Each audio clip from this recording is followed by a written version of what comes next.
Saya Akif, wartawan cilik channel TV Stars, saluran informasi anda. Ini anda bersama saya dalam rancangan Podcast Ramadan.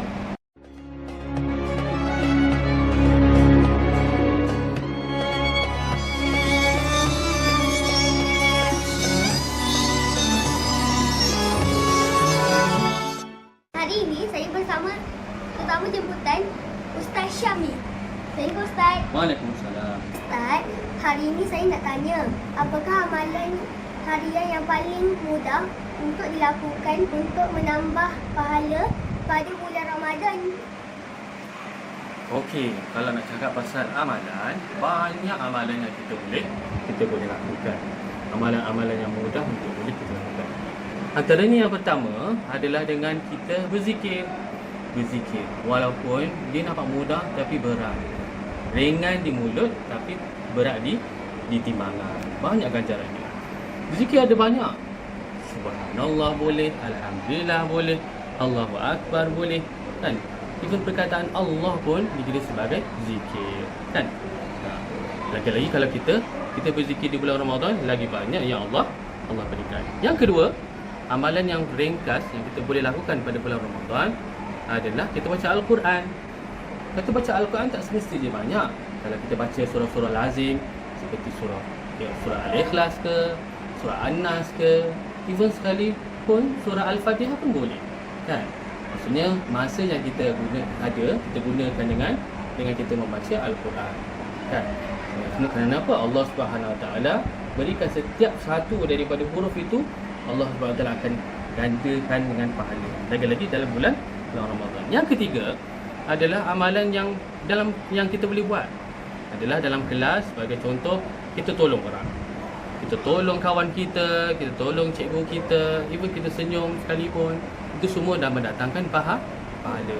Nak kata baiknya Allah Subhanahu Wa Taala nak bagi kita pahala, kita buat seringkas yang mungkin pun Allah bagi kita pahala. Walaupun nampak macam ringkas, moga-moga dengan apa yang kita buat ni datangkan manfaat yang banyak dalam bulan Ramadan. Oh begitu. Jadi boleh tak Ustaz kongsikan tips agar saya tidak berputus asa untuk belajar berpuasa? Okey ya.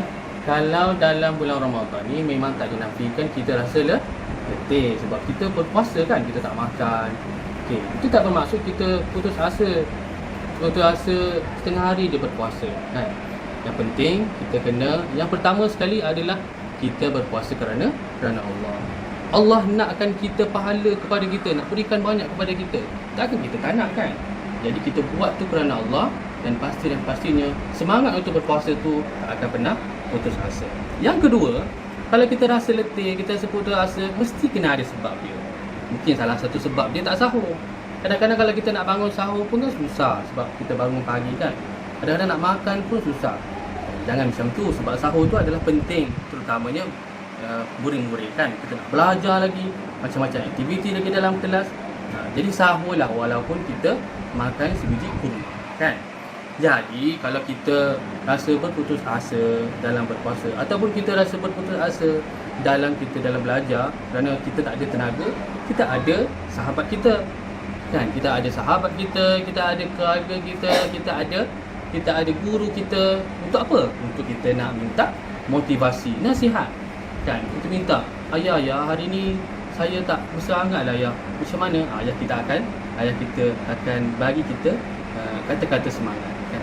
Memanglah kalau hakikatnya nampak macam berat, tapi sebenarnya di sebalik kesusahan yang kita alami, Allah Subhanahu Wa Taala menyimpan 1000 kebahagiaan, 1000 Allah Subhanahu Wa Taala menyimpan betapa banyaknya ganjaran pahala untuk orang yang bersusah payah dalam mengerjakan amalan dalam bulan Ramadan. Terima kasih Ustaz atas kongsian ini.